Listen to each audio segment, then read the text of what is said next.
So hi, my name's Steve MacManus.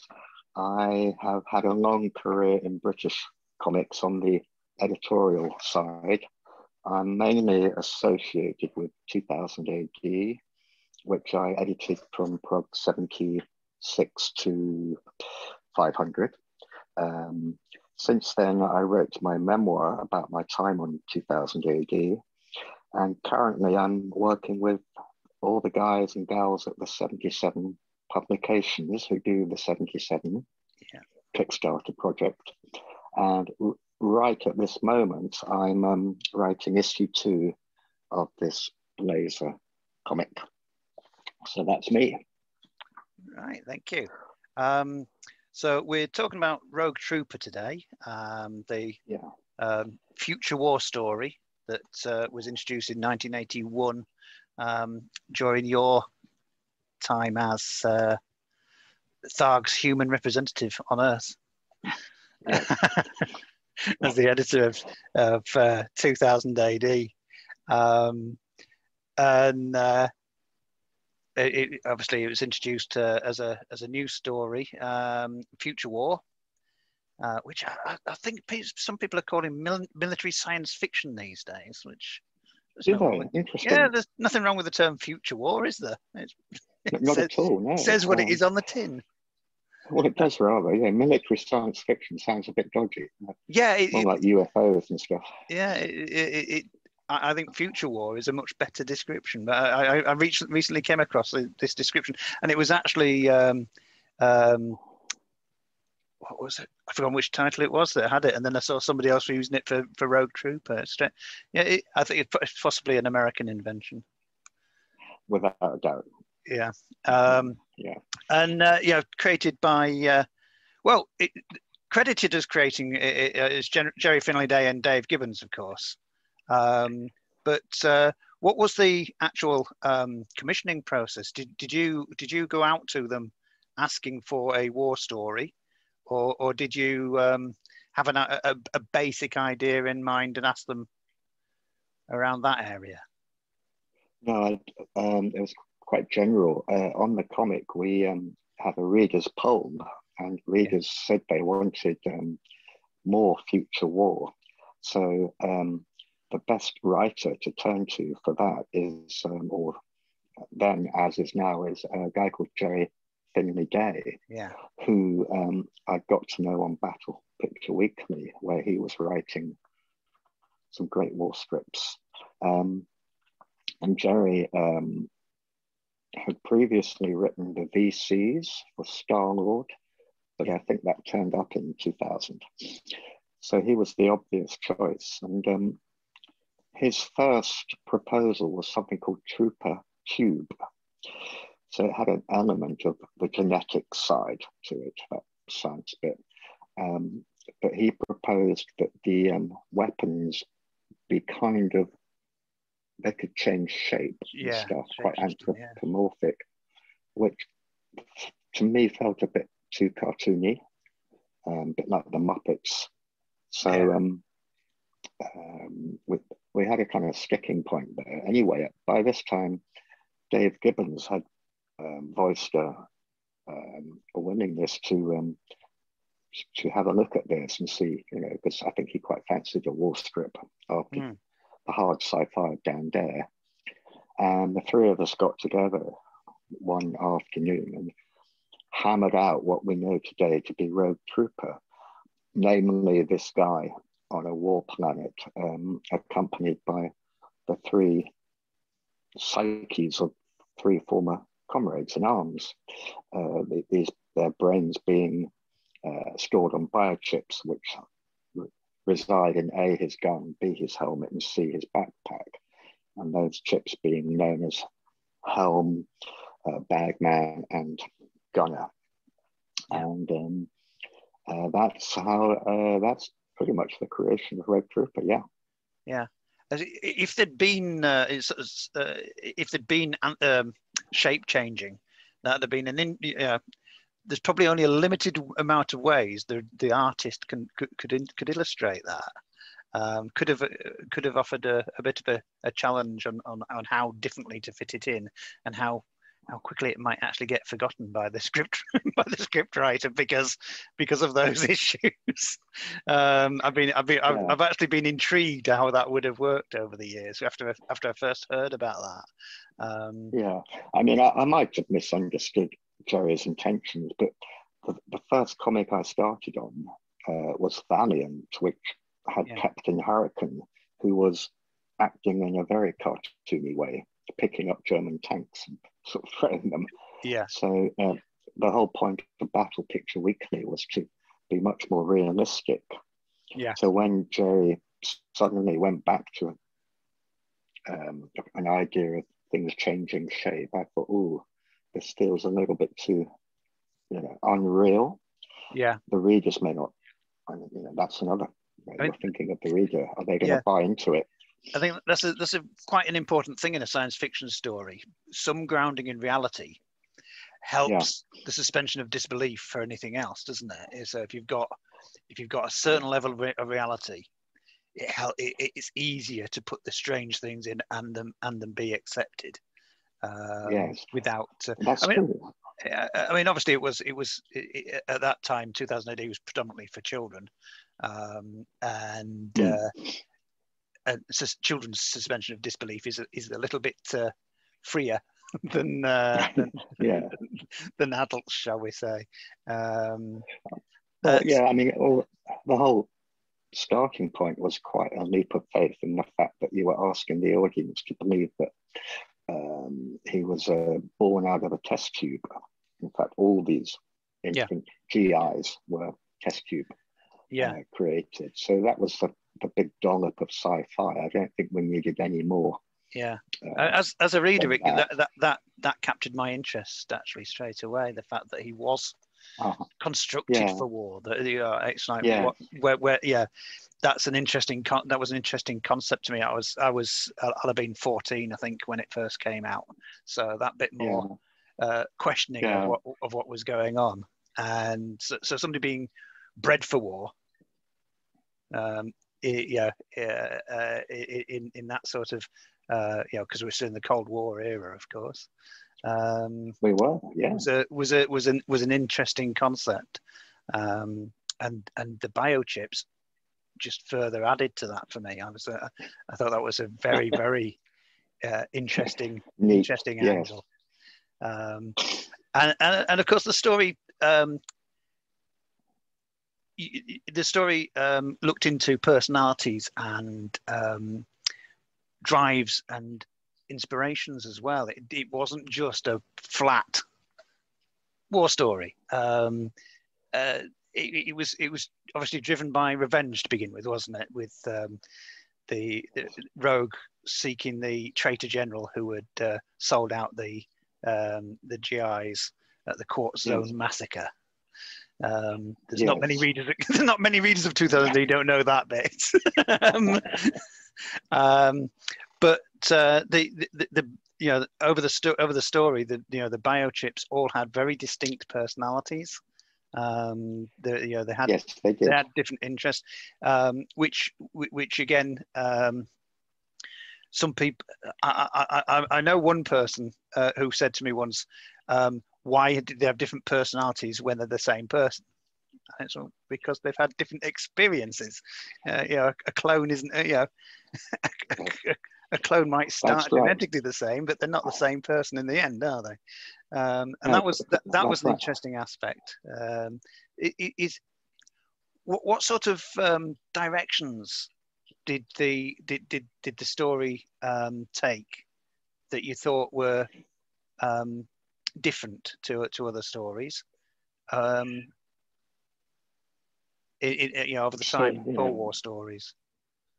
As you say, what was clever and Jerry Finley Day's great strength was that the three other guys, they weren't just flat characters. Each had a psyche and a desires of their own. So Gunner was a bit of a nutcase, if you ask me. Not a nutcase, Yes. but a bit.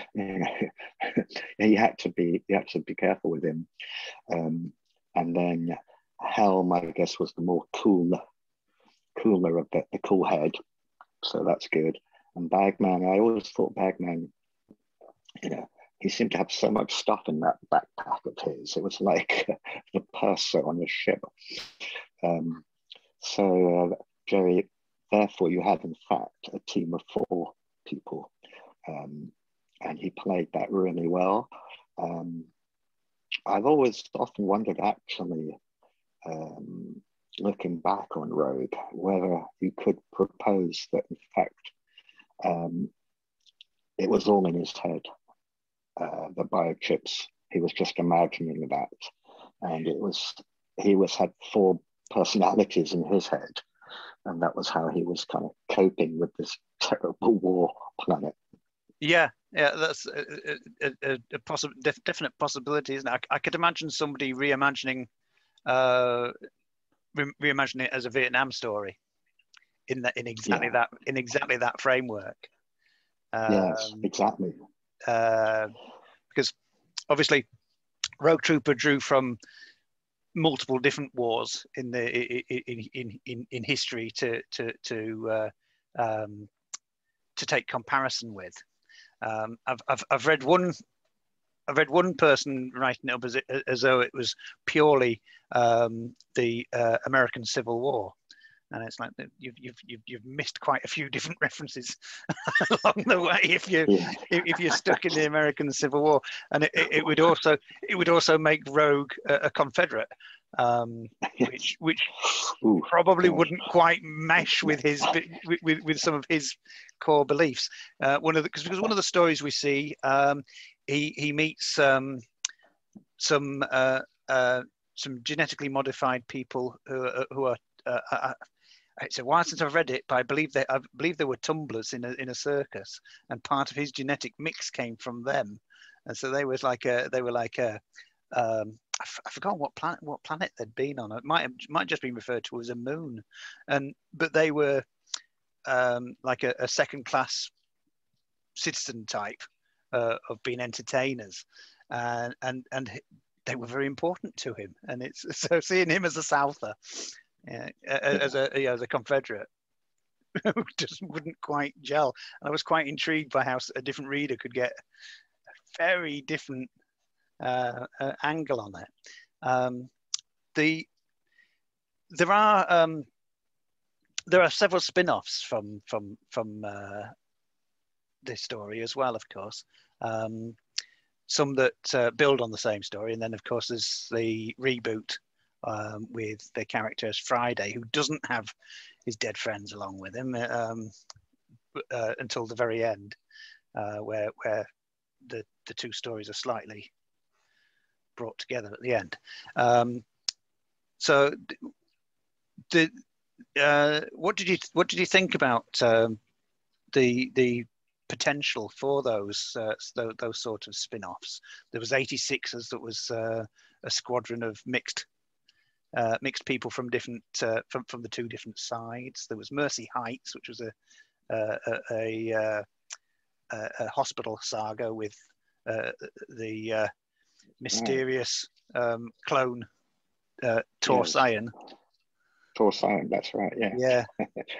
I think to answer your question, it demonstrates the strength of the universe that was created way back with the first episode. And like Judge Dredd, it affords spin-offs quite easily, and deserves to have those spin-offs as well, just as Judge Dredd as a character deserved his own magazine to allow his universe to be explored more fully. So these spin-offs you refer to also allow writers to delve into the character from a different angle, and that whole kind of mythos of Rogue Trooper. So yeah, the more the merrier. If you go back to the original series again, what was the how hands-on were you with editing when it got going? Because obviously there's a variety of levels of how much input's needed.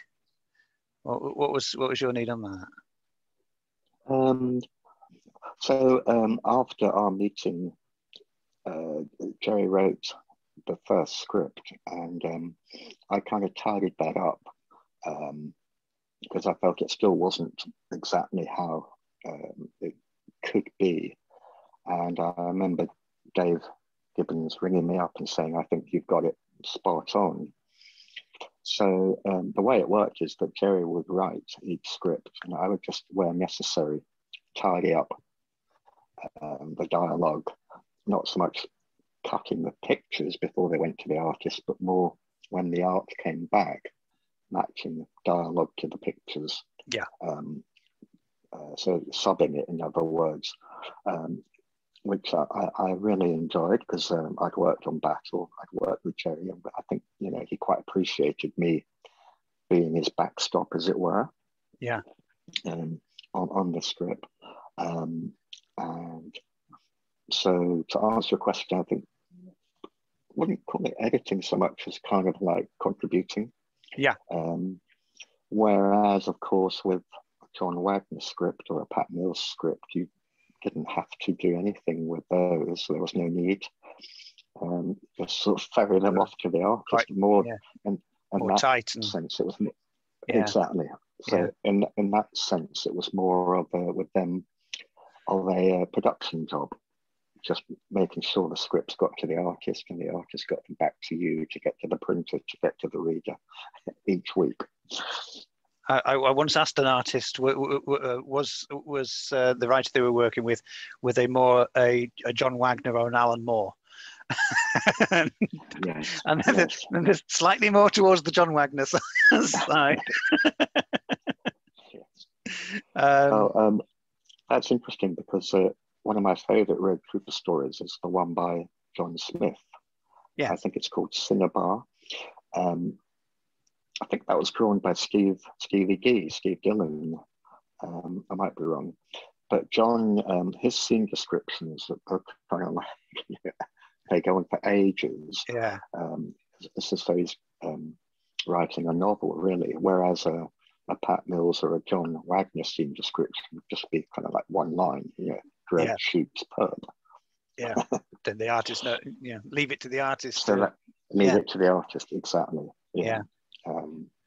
Steve Dillon told me that what he did with John's scripts was he just got a yellow highlighter and highlighted the one sentence in the scene description that he felt he should draw, and forget all the there's a coffee cup in the background saying this, half drunk. Yeah. Well, while we're mentioning Steve Dillon, I was really surprised when I found out how old he was, or rather how young he was. Because when my first encounter with his art would have been on Judge Dredd. I would have thought, but before that, he'd already done the Hulk for Marvel UK. I think he was 16, wasn't he, when he started it? So as a kid reading a comic, you always assume that the artists and writers are quite a bit older than you. To find out that he was only something like 4 years older than me, and I'm like, really? Is he? Yeah, that was quite astounding for the level of skill he had. I think you're right. I think he was, without doubt, the youngest artist on 2000 AD for many. Yeah, I think he's officially the youngest for Marvel UK as well. 16 for taking on Hulk. Quite a big big thing, isn't it? 2000 AD obviously has found an awful lot of stalwarts to the British industry, but like you said, you called it for this story. You called on somebody with a huge amount of experience in the area. Were there other people ever looked at for the start of the story, or was it straight into Jerry? As in terms of the artist, straight in for Dave Gibbons. Dave, Dave, yeah. Oh yeah, without a doubt. I mean, Dave, he did before he drew the first episode, he did Shaka's Just Taking a Rest Day. He's taking a nap. He did the front cover for us, which was, I just thought that was fantastic. Yeah. And before that, the week before, he'd done a kind of next issue coming soon, 2000, a picture of Rogue running towards you. And I just knew that it was Gibbons or no one really, just to get the whole thing set up. Yeah, the image of Rogue running towards you was such a big hit straight away. It's copied an awful lot. It's emulated an awful lot, should I say? Because it is very it is a very iconic image. It is iconic. Yeah. I remember Brett Ewing's coming into the office, God rest his soul, and saying he thought Rogue Trooper was the best thing that had been, come to 2000 AD in sort of quite a while. I mean, I think he was right. It was just pressed a different button. But as you say, it had this element of futurism about it that made it different from the strips in Battle or Warlord or the War Picture Libraries. So yeah. So, is there anything that you did that didn't happen with Rogue Trooper that you think would have been an interesting angle to go down?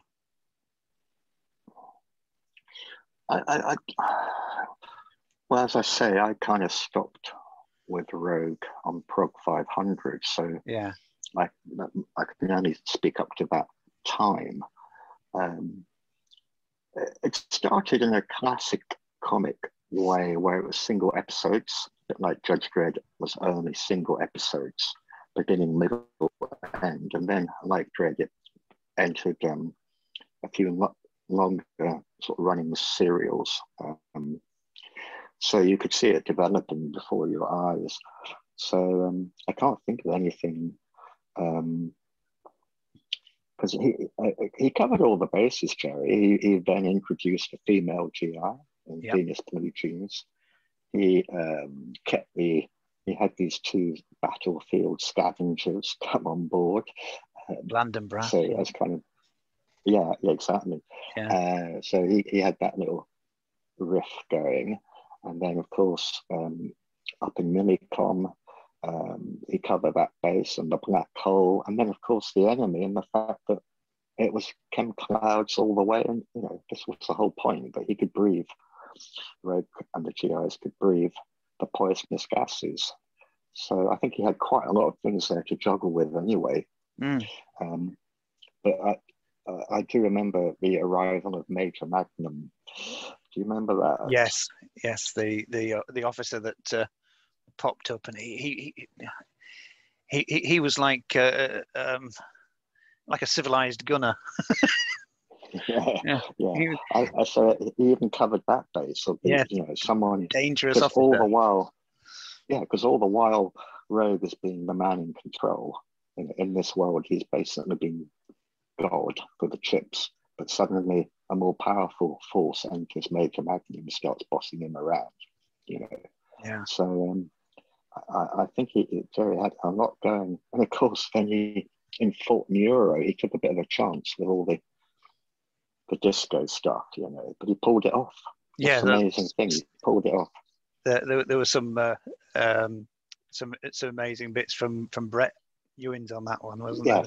The disco scene. Exactly. I think Brett was the perfect person to do that, because it required a slightly different take on from going slightly, I wouldn't say comic-y, but more surreal. Surreal and fluid. Yes. Dear old Brett. Yeah. Sorry about that. Perfect. Wish I could get rid of my name. Well, when it comes to reboots, 2000D isn't widely known for doing reboots. Unlike there are some publishers who are fairly well known for doing reboots of their characters Yeah. roughly every 5 years, if not sooner sometimes. But Rogue Trooper, of course, is one of the few that has had a reboot with the character of Friday. Yes. I know you weren't involved in that, but are reboots things that you think? I mean, obviously, there could be hits and misses, but do you think they're a good thing to actually try sometimes? Oh, not sure really. I mean, fundamental, really, isn't it? It's fundamental. It doesn't bother me either way, I guess. Yeah. So I'm not sure I'm the guy to answer that question, really. Yeah. You know. They're often extremely divisive, for one thing, aren't they? Yeah. That's for sure. Yeah. You end you end up with fans going. Yeah. Readers that met Rogue Trooper through Friday. Yeah. Can often have that's their Rogue Trooper. They then don't get the original form, and vice versa. Personally, to give personal note, I prefer sequels and expansions. Sequels and expansions. Sequels and expansions. Yeah, that's what. That's what I was talking about. Yeah. Yes. Only expanding Friday was an expansion of that. I think you're quite right. Yeah. That's an expansion. Yeah. And of course, the other stories have very much done that. Gordon Rennie, with his Jaeger story, yes, where he's built a whole new story about a character on the other side of the war, but filtered it into the existing story, not altered it, not got rid of the Rogue Trooper things.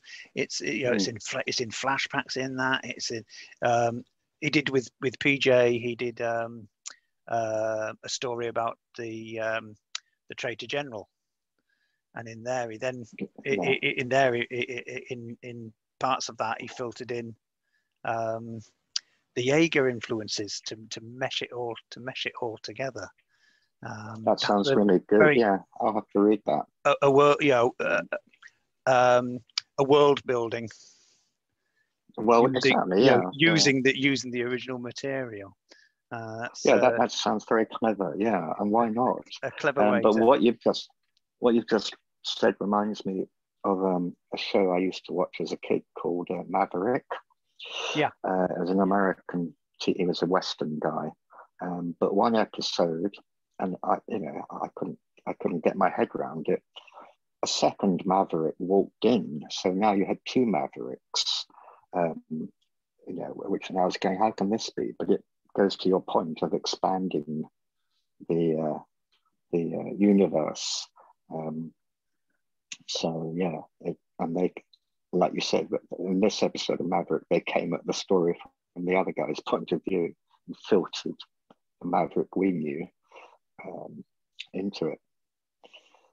Who was the guy who played James Garner? James Garner was the original, wasn't he? He was the original, and there was this one episode when another Maverick walked in. That freaked me out, actually. I watched repeats of that, and it's another famous actor. I'm sure it is, but I can't think who it was. Yeah, he's much younger. But so Rogue Trooper, of course, the big question is, having found the traitor, should we have ended the story there? Yeah, I think we, in that sense, yes. And then, as you just said, you can still keep going by exploring it as Gordon did, from another angle. From a different angle. Yeah. So, were there I've lost that quick. The question just went straight through my head. Rewind. Yeah.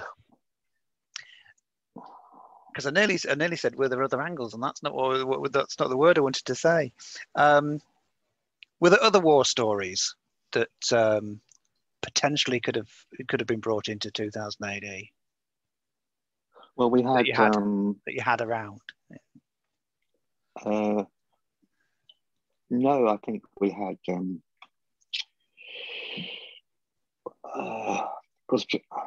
was it Jerry who wrote Things for the Eastern Front? Yes. With Carlos. Yeah, that came later, I think. Yeah, that was another marvelous story. Yeah, and of course we mustn't forget the VCs.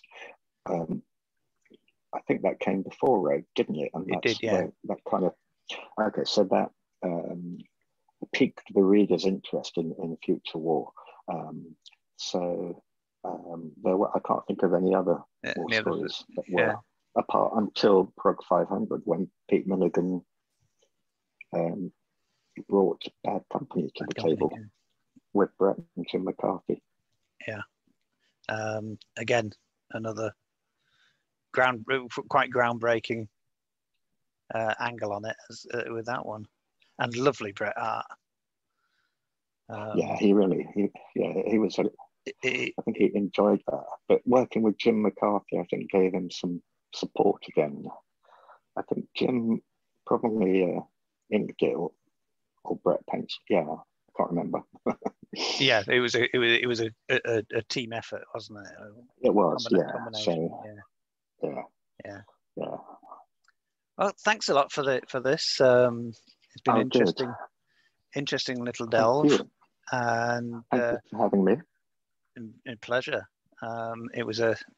It's not often you get to ask a commissioning editor questions about the stories. So very interesting. Thanks a lot. You're welcome. I hope my memory circuits did us proud, at least. Maybe I should get a biochip. Well, you ticked off questions I had at the side. Good. As we went. So yes, so I think you must have done, because I had something in mind to ask about the weapons, about them originally being planned as shape changing, and that's right. And you ticked it off as you went, and it's that one's gone and that one's gone. Super duper. All right. Excellent. Well, I shall say goodbye. Thanks, Steve. Bye. Thanks, man. Bye bye.